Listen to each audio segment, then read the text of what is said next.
Antes do Fernando Henrique, ninguém sabia o que era ciência social. Antropólogo.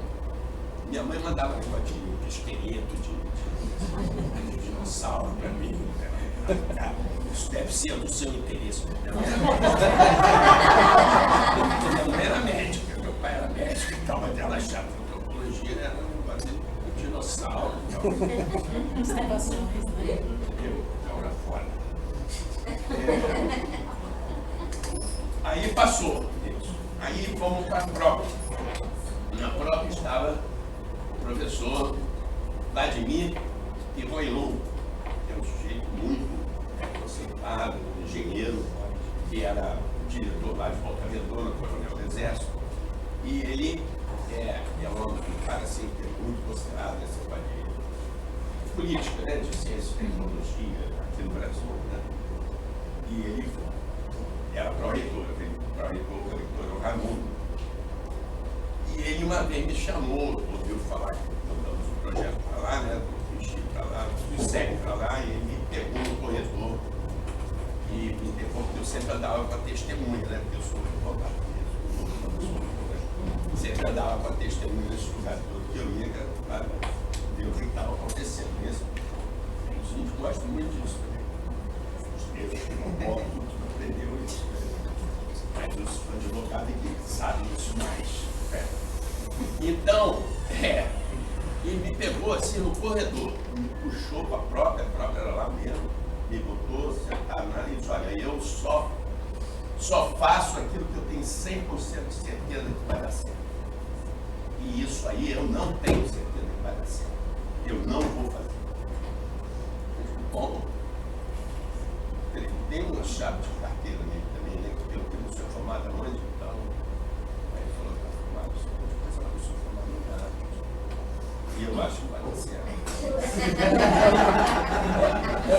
Aí ele falou assim, então, a primeira carteirada que eu tenho na vida. Mas eu fiquei puto, né? Então, não é assim, né, cara? Eu vou falar comigo assim, né? Vai fazer, sem saber o que é, nem nada. Aí não tive dúvida em falar com o Marco Demais, o pró-reitor disse que não vai fazer, disse que não vai dar certo. O Marco Demais tinha o capeta, né?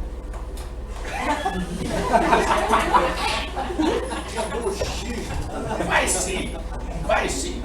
Passou a mão no telefone, ligou para o Raimundo também, todos quero muito audiência aí para. Tem que levar todo mundo lá. Aí ele foi lá, o pessoal da antropologia, da ciência política, chegamos lá explicando para o Raimundo. E o Raimundo então mandou chamar o Vladimir e disse o Longo, chamar de o Longo, o que está acontecendo? Não sabe o que está acontecendo. Não está acontecendo nada. Não, mas eles disseram que você não quer aprovar o curso. Não, eu digo, não, o senhor falou para mim. Aí resolve isso logo, aprova isso logo. Tudo fingido, né? Não, sei o que, aprova isso logo. Depois nós descobrimos que a ciência política está fazendo um negócio com a economia, para fazer um programa de pós-graduação de ciência política e economia.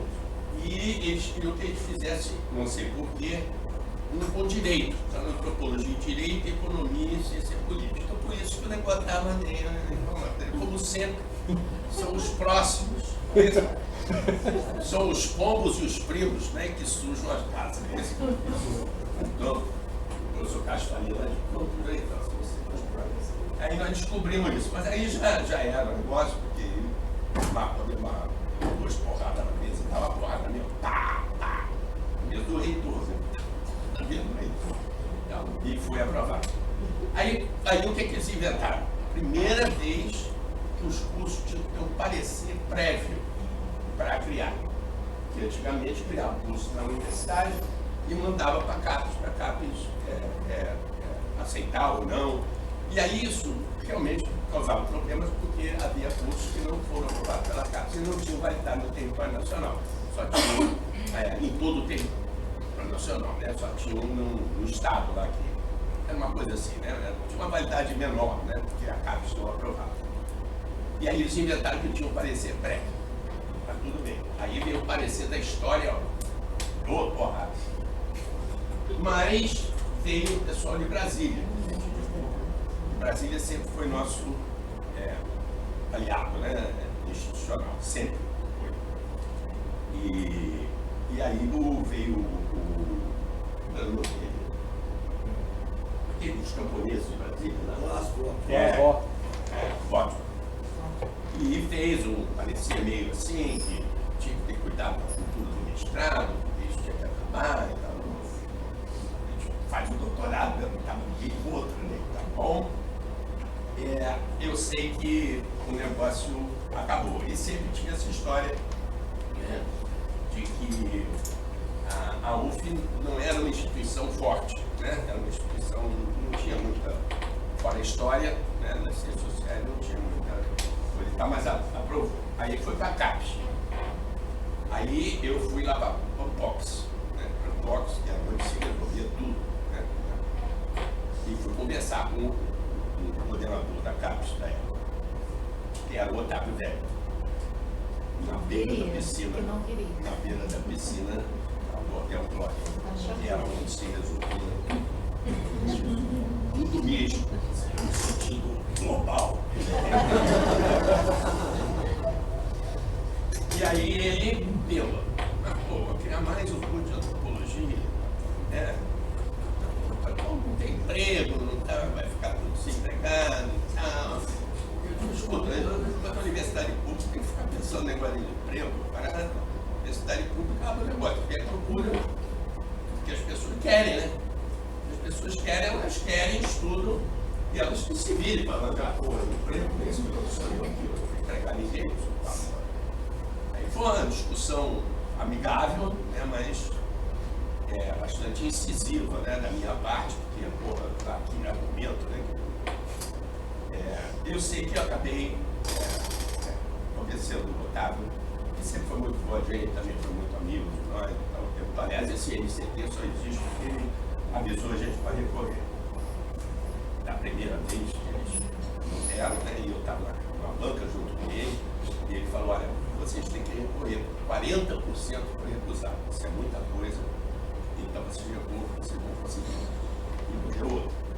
Aí a Lucia, nossa colega, fez o negócio, eu estava na banca, não estou fazendo nada. Ela faz tudo desde sempre. Eu só faço figuração, né? Então, o negócio andou, né? Porque o mercado de trabalho da sociologia era um negócio do segundo grau, que é que eles conseguiram fazer aquilo. E formava os cursos de ciências sociais muito para fazer licenciatura e atuar no segundo grau, né? Então essa coisa, entre aspas, que eles chamavam, né, de bacharel, tinha um preconceito contra o negócio de bacharel em ciências sociais, né? O negócio era ser professor do ensino médio e levantar as massas mesmo, tal. O negócio era isso. Então, foi aprovado, né? O SLAI aprovou aqui no CUB, aprovou na CAPES e tal.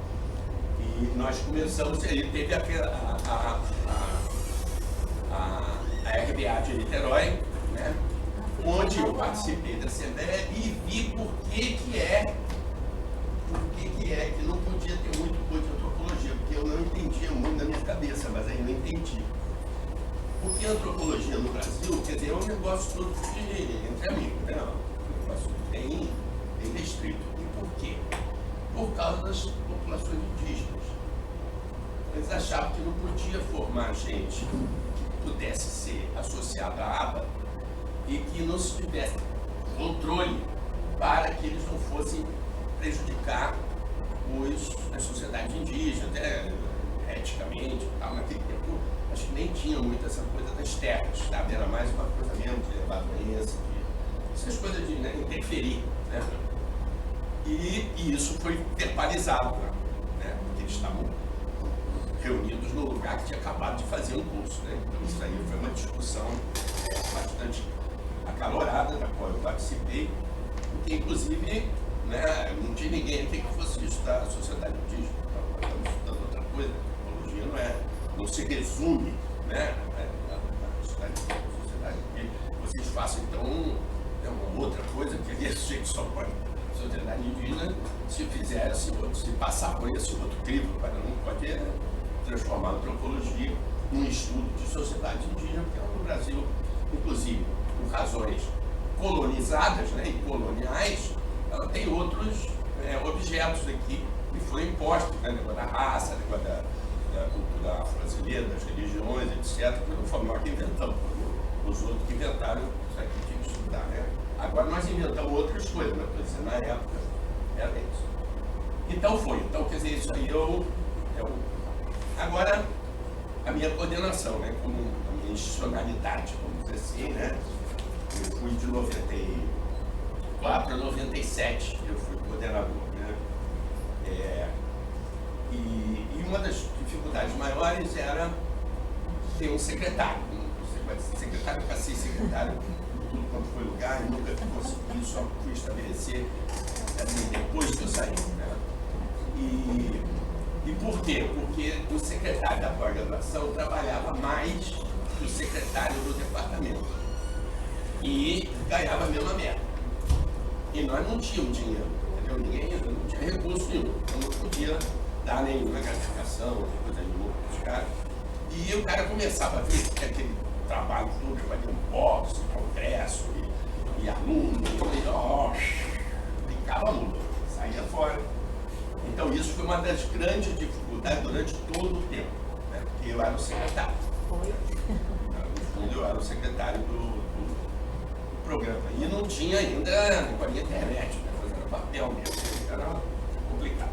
E havia os conflitos internos com a política, quanto a ciência política, porque nós tínhamos várias coisas que eram muito, né, distintas. Eu me lembro de um pega para capar bravo, que foi que o IPERJ, lá pelas tantas, resolveu que só ia aprovar gente com uma determinada idade, né, jovens, porque senão eles desperdiçavam o dinheiro público, entendeu?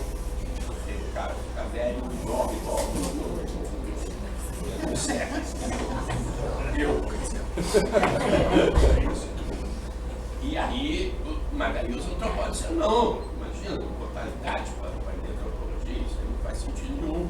Que a gente, inclusive, tem aqui gente que não é das ciências sociais, não é nada disso, né? Porque o IPERJ é aquele negócio, vai fazer ciências sociais e vai fazer sociologia, ciência política, né? Da gravação.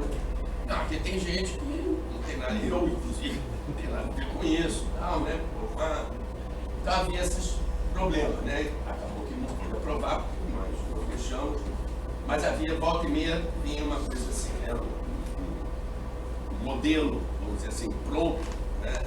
Que era uma coisa que a gente recusava, porque a gente estava querendo se distinguir do Museu Nacional. A gente não queria concorrer com o Museu Nacional, a gente queria fazer uma coisa complementar ao museu, né? Porque concorrer com o Museu Nacional é impossível, né? E tal, já estava, né, os pingantes da glória e tal, o cara discutindo nada com o Museu Nacional.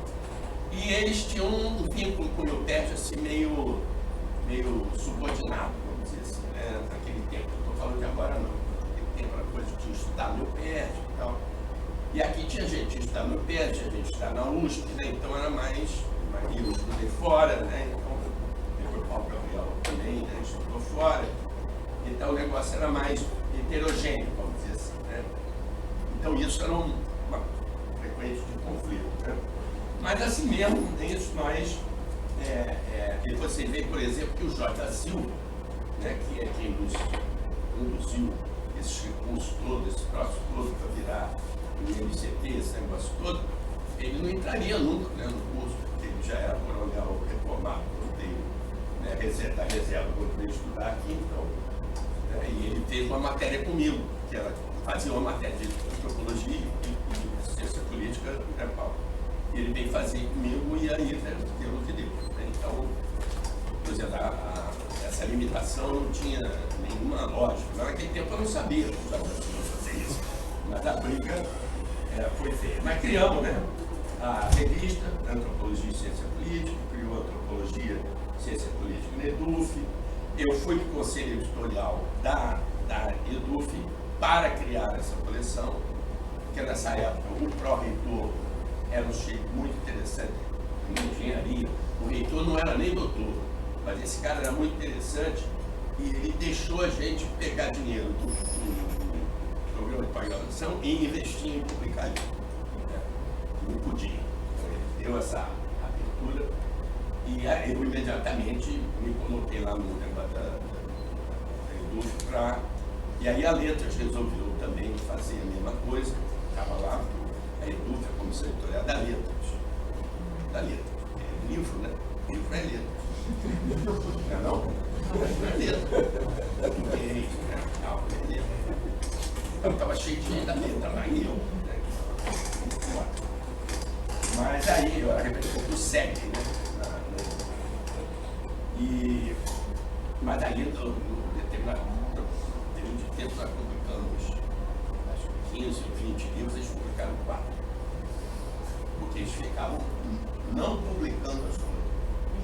Aí entregavam, não, você não é para publicar só coisas, entendeu? Maravilhosa. Eu digo, não, aqui a gente publica. Ficava publicando, as pessoas vão lendo, né? Vai mercado, isso aqui é mercado, né? Então vai fazer negócio de preciosidades aqui, vai publicar mesmo. Porque a ideia é diferente para cada um, né? Então não publica, a ideia só pode sim, um era a favor, outra era contra, então o livro não saiu. Então isso aí deu certo também, né? Mas o que não deu certo? Não deu certo, entramos no próximo, mas não deu certo. E também é muito interessante esse próximo, porque quando eu estava lá e tinha o dinheiro da CAPES, nós botamos os alunos para os congressos. Isso foi uma coisa assim evidente. Aluno de antropologia não ia a congresso. O dinheiro dos professores iam a congresso. E eu cheguei lá, botei o pau na mesa e disse que os alunos iam para o congresso. Para poder pagar as passagens dos alunos, porque vai de ônibus, vai não sei o que, vai a pé, vai, né? Porque eu achava que, como eu disse, que o Felipe, eu, né, nós concordamos todos com isso, que o programa são os alunos, são os professores, os alunos, os professores, a vida ganha, entendeu? A vida ganha tentando os seus debates e tal, para se promover, o caralho. Ele vai fazer alguma coisa, se é que vai fazer alguma coisa, são os alunos. Então, o compromisso da institucionalidade é com os alunos, né? Viabilizar que eles tenham oportunidade de possam aproveitar os apoios. Claro, na medida dos recursos escassos disponíveis, né? Porque também não era no dinheiro, mas era no dinheirinho que dava para ir a Ampox, dava para ir a RBA e tal. E aí, eu estava falando com a Ana Luísa, que a Ampox de vez em quando fazia aqueles negócios, né? Quantas pessoas da UF, né? Aí a UF fazia assim, chute, e os outros assim, aí eu vinha falar de política, né, do tal, do aluno. Alguém tem que aprender em algum lugar nisso. Muito engraçado essa coisa intestina, né? Bom, e o doutorado? Aí que tinha um problema. O doutorado não saía, porque sempre tinha um parecer que era mais ou menos o mesmo, que dizia que aqui não tinha biblioteca, aqui não tinha isso, não tinha aquilo, não tinha uma porrada de coisa. Não falava nada que tinha, só dizia que não tinha. E esse parecer se repetiu, né, várias vezes. E nós não tínhamos um patrono. Cássio Faria no Museu Nacional. Operava tudo, patronar a UF. Cássio Faria tinha que vir dar aula aqui na UF para comprar o apartamento dele. Eu comprei o apartamento, fui feliz, tá bom, estava aulando. Né? E isso ele dizia publicamente, o senhor estou dizendo. Ele achava mesmo que os alunos da UF iam estudar no museu, né? Ou no IPET, né? Um forno, né? Porque nem o IPET, nem o museu, vocês sabem disso, não tem graduação. Então ele achava que a graduação era aqui e que é isso. Que já era uma grande coisa, ele achar isso, e não é a FRJ, né? E as pessoas aqui iam para o museu. Então, a gente não tinha, né, Silvio Coelho, né, Thales de Azevedo, esse pessoal todo que fundou lá os cursos, né? E havia ainda essa ideia ainda presente, né, de que não podia ter um outro curso, né? Levou 10 anos para fazer outro curso, abrir outro programa de pós-graduação. Nós passamos assim, ó. Fomos o último, levou 10 anos, só em 2000 e pouco, que abriu outro curso de pós-graduação. Era mesmo uma coisa de, né, não deixar expandir, né? Junto com a discussão sobre a graduação. Essa eu não vou entrar porque não tem nada a ver aqui. Foi a mesma merda que com a graduação também discutir lá. Que tempo era vice-presidente da, mas aí tem outros. Então, né, eu saio da coordenação nessa época e ficamos com esse nó instalado. Né? Mas acontece que o Rei Oliver, que é outra instituição, irmã, sempre, Rio Grande do Sul, UF e Brasília, Manel, ele foi meu colega no clássico, terceiro ano clássico do Júlio de Castilho. Tem muitas coisas na vida, inclusive isso, tem no Júlio de Castilho. E ele era meu colega, eu estava batendo um papo com ele, e ele era o presidente da ABA. Eu falei, escuta, vamos resolve isso aí, né? Manda visita, porque a gente queria que viesse alguém visitar. A gente não queria aprovação, queria que viesse alguém visitar aqui para ver. Esse era meu. Dava para fazer o curso, não dava, né? Então, essas coisas. Aí ele veio aqui e tal, levamos ele para comer um negócio e tal, o pessoal todo e tal, e ele mandou a visita. Aí a visita veio uma pessoa do Museu Nacional e veio a pessoa da Federal de Pernambuco.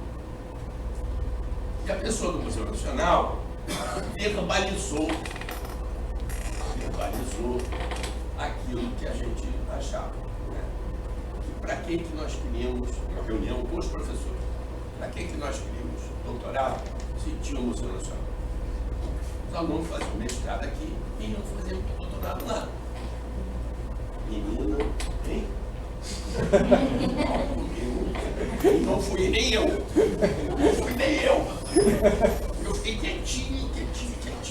Mielo, Simone, Eliane, comeram a mulher na porrada. Impressionante. E tinha uma pessoa de Pernambuco que achou que isso aqui estava ótimo para fazer uma pós-graduação e tal, e parecia favorável. E o doutorado saiu, né? Então, quer dizer, aí vocês acham que ficou tudo bem? Não ficou, porque não tinha concurso. Nós éramos 11 professores, acho que deles uns 4 podiam se aposentar, eu inclusive, porque eu me aposentar desde 2001, não podia me aposentar, né? Integralmente, né? Mas não podia, porque éramos 11 professores para graduação, mestrado, doutorado, isso era lei, né? Até que fomos salvos pelo Lula, né? O Reúne abriu e reviveu uma coisa que, sinceramente, não ia funcionar se não tivesse isso.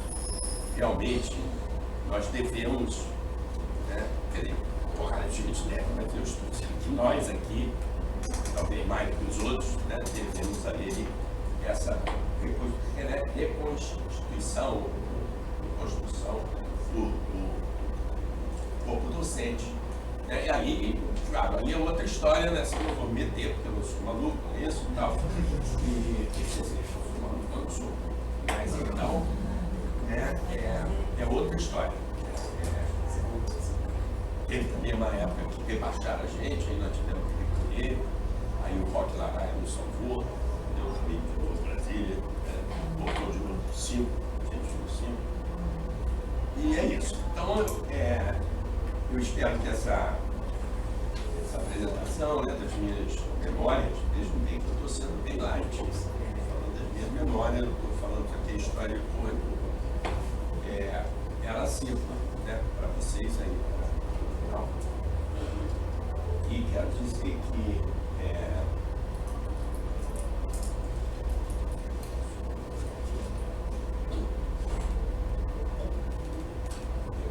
para escrever isso, para pensar isso, para quem não está escrito, né, um roteiro,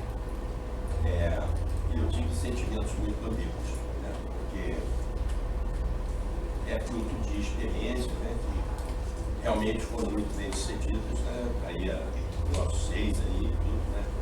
Mas que não foi muito fácil de chegar aí. Mas não tinha outro jeito.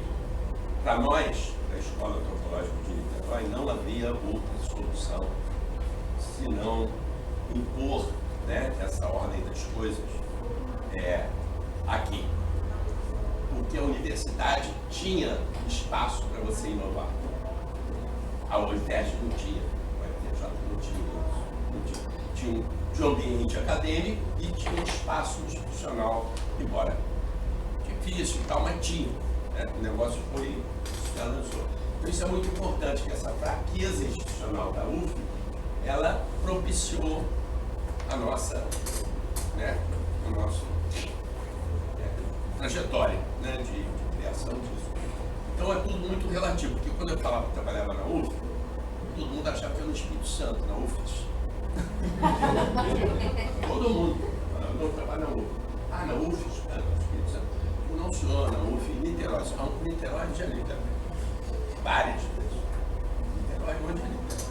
Não tinha aquela cidadezinha que enfrenta o rio, uma fonte, que passa assim, fica aqui, fica aqui. É capital? É nóis, é nóis. É lá que a gente... Ah, bom, muito bom. Então isso aí era uma desvantagem, mas também era uma vantagem, porque a universidade tinha sido criada em 61, né?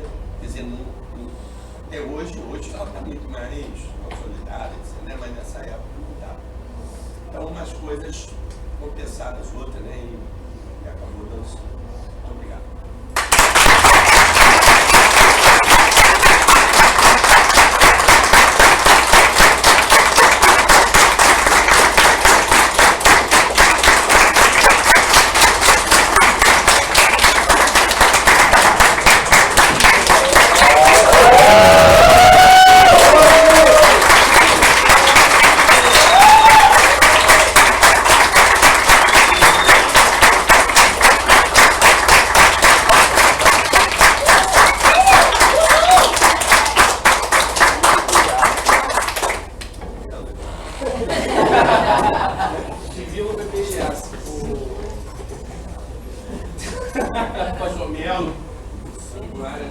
Se alguém gostaria de fazer uma contribuição, uma pergunta,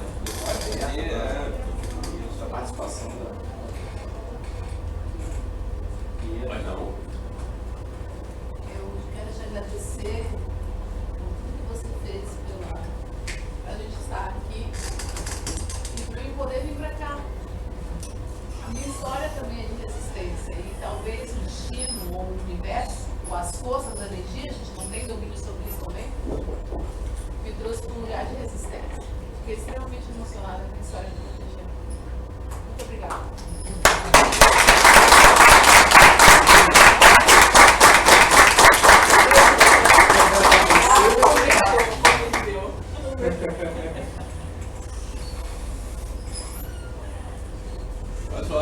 Mais alguém? Eu queria fazer um comentário. Opa! Desculpa.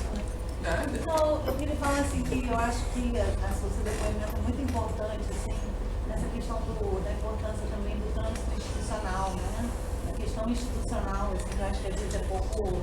As pessoas não têm noção do que é você articular institucionalmente para criar as coisas, para você tomar atenção para a questão, né, da importância da sua visão institucional desde sempre, assim. Essa trajetória você vai dizendo como você ocupou diferentes espaços institucionais. E eu queria dar um depoimento de alguém que não fez a formação na UF, mas que tinha esse olhar, né? Eu me formei na UFRJ, no Museu Nacional e tudo, né? E aí eu queria dar esse depoimento, assim, de que eu, por ter sido aluno do museu e tal, a gente era, assim, de fato, assim, havia uma diferença de que a gente via como aluno, que eu estudei no museu nos anos 2000, justamente quando houve, recentemente foi constituído aqui, né? Então eu acompanhei de lá a criação do programa aqui, e uma coisa que a gente via era como os alunos realmente, eles eram ativos na produção, na publicação de artigos, na presença dos congressos, coisa que a gente não era estimulado a fazer. Então eu queria dar esse depoimento porque eu acho que às vezes passa batido, mas que é muito importante, assim. Inclusive, quando eu fui fazendo um concurso aqui, que eu concorri com o Felipe, com o Luciano, né, a produção, com o Gisele, a produção era muito maior, muito mais extensa. A produção do currículo mesmo, falando isso com muita sinceridade, porque eu sinto que eu não era, de certo modo, estimulada entendeu? Desde quando eu era aluna, nessa produção. Eu acho que a UF tem essa marca, esse diferencial, assim. Então, eu queria chamar a atenção para isso a partir de um outro olhar. E agradecer, claro, tudo que vocês fizeram, né? Por a criação desse programa, que me permitiu estar aqui hoje, eu tenho muito orgulho de estar aqui também. Obrigada. Muito bom.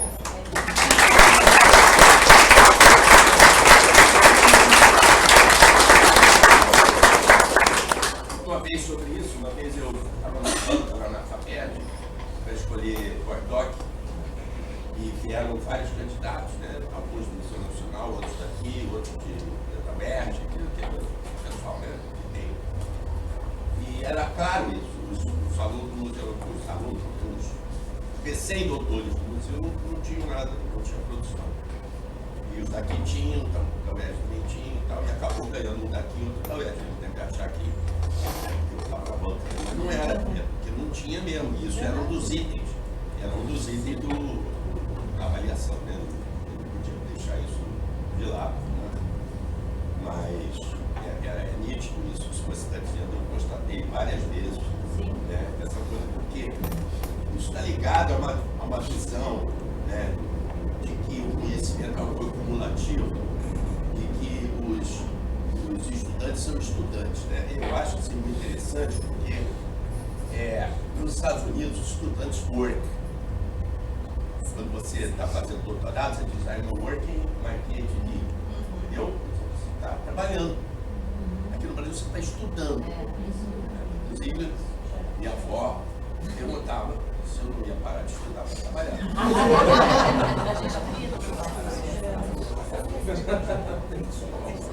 estudando, estou trabalhando também, tudo, não. Uma hora eu tenho que parar de estudar mesmo.